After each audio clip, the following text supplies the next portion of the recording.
Peter, bilis, mahuhuli ka sa hapunan. Aray, aray, aray! Lois, ano ba yan? Diyos ko, Peter, okay ka lang ba? Ano bang nangyari sa hagdan? Ang dulas na ngayon. Pinalitan ko na yon, di ba? Ang gaspang na kasi nung dati at natinikan si Stewie, kaya naisip ko na mas mabuting palitan na lang yung kahoy. Kailan mo ginawa? Nung isang araw nung nagtagal ka sa drugstore. Oh. Guys, nakakabaliw na to. May duwende bang Snappy ang pangalan? Medyo pormado ba? O iniimbento ko lang ba to? Bata!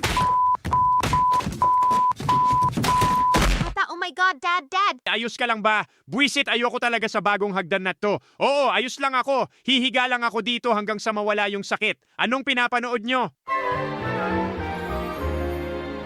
Nagbabalik ang True Blood. Hay, nakahubad akong vampira. Hay,